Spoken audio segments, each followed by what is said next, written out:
Usually when you meet somebody for the first time, I mean, the logical question is, who are you and what do you do? What do you say to that?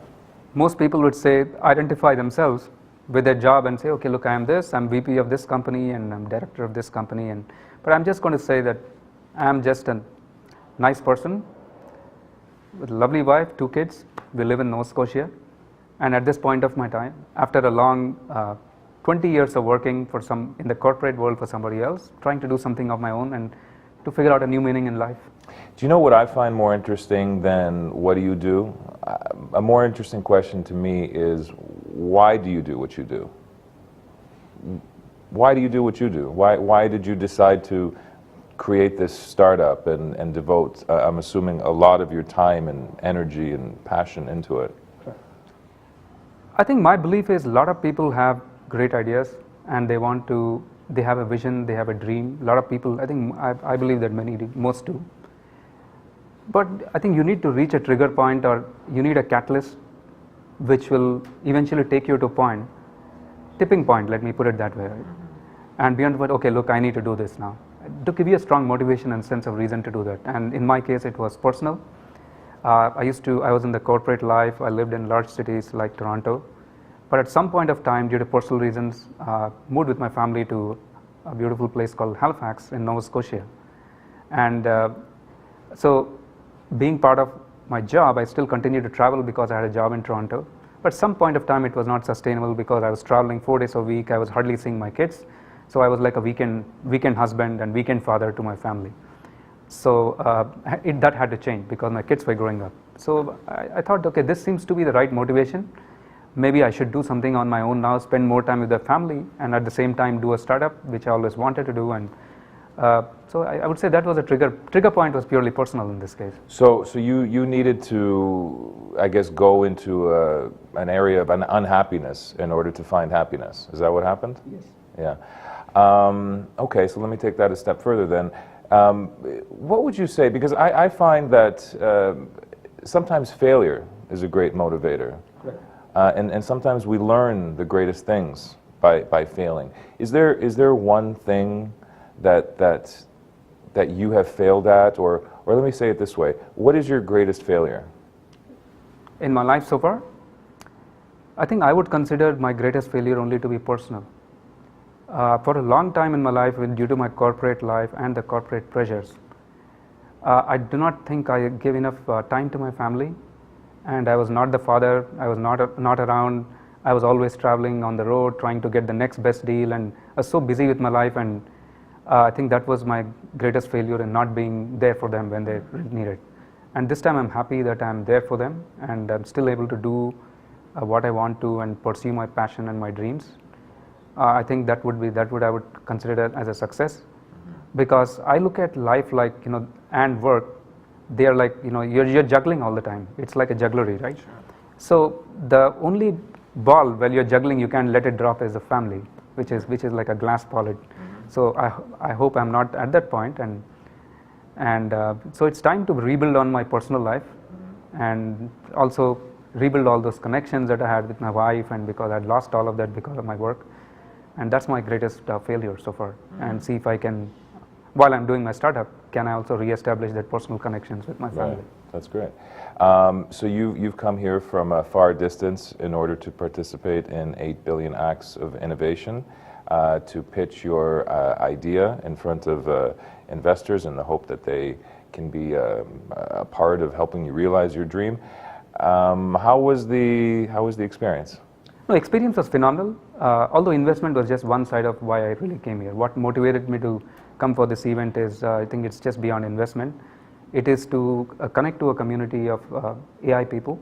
And living in a rural place like Nova Scotia, you don't get too many opportunities to connect with similar professionals and to see what they think about it, and also get a validation on what you're doing. So for me, it was more than just investment, and investment is just one of the reasons that I was here. And I met a lot of great people, got some excellent feedback from the investors on how I could potentially do my business much better. I got a good validation on what I was doing, and also met a bunch of thought leaders, and it was very nice to connect with them to see their vision of how AI is evolving, and how do we think that AI products will evolve, and how does the product that we are trying to build fits into the larger scheme of things. So I would say it was a phenomenal experience, and I think personally very fulfilling. I want to get your thoughts on this whole world of AI in a sec, but first I want to ask you, we live in a world that, people's attention span has gotten smaller and smaller. So you need to catch people's attention quickly, and you need to be able to hold them. So have you mastered your elevator pitch? Are you able to explain what your product is in 30 seconds or less? Yes. I don't have a timer, so I'm going to pretend I'm timing it, starting now. All right. We're a Canadian AI company that is focused on creating the next generation of smart analytic solutions which are powered by cutting-edge AI. And we make a difference to the businesses by taking the pain away from people to manually analyze data and do what they need to do with them by automating the process of extracting intelligence, telling them what they need to do in their work. I think you probably have 4 seconds left over. That's good. Awesome. But having the second part of your yeah. question, but I think you can always do better. So I think I'm still working on mastering the 30-second pitch. Okay, now you're over. Okay, okay. A few more things. So we're talking about AI. I mean, that's no longer a new buzzword. I think it's something that excites many people, but because it is unknown as well, it scares many people too. There's some big names and big thinkers who are scared of this. Not scared, but warning. I mean, Elon Musk says it's going to be the end of human civilization as we know it. Yeah. Where do you stand on the idea of artificial intelligence? Very interesting question. Thank you. I have a point of view on that. If you look at the internet and the computer revolution, which was the last wave, a lot of people were scared of their jobs, and then people got displaced. A lot of the knowledge workers got displaced. But then we moved on, in the sense that people did something better, and all those manual jobs got automated. Now, to some extent, AI is the next wave. So it will transform. There will still be knowledge workers that will get displaced. People will find new ways of doing things, and their knowledge workers will do something else. So there will be a disruption, but I think we'll still move on. Now, coming to this doomsday predictions that Elon Musk and others are making, I think it would be, in my view, there is an ethical dimension to this on where this ends. About machine intelligence getting to a point where do you think it can overtake human intelligence, and what really happens to the human race past that point? I think there are a lot of things that need to happen before we reach that point. And I think one of the critical things that people probably still have not considered and should consider is the entire research and consciousness that's going on in the world, in the universities. And if you're talking about a point where AI gets smart enough to be as good as the people, then one thing that differentiates people from computers or machine intelligence is the entire aspect of consciousness and being self-aware. Now the question is, will the machines ever become self-aware?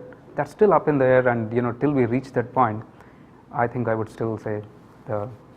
So the idea of killer robots killing us all?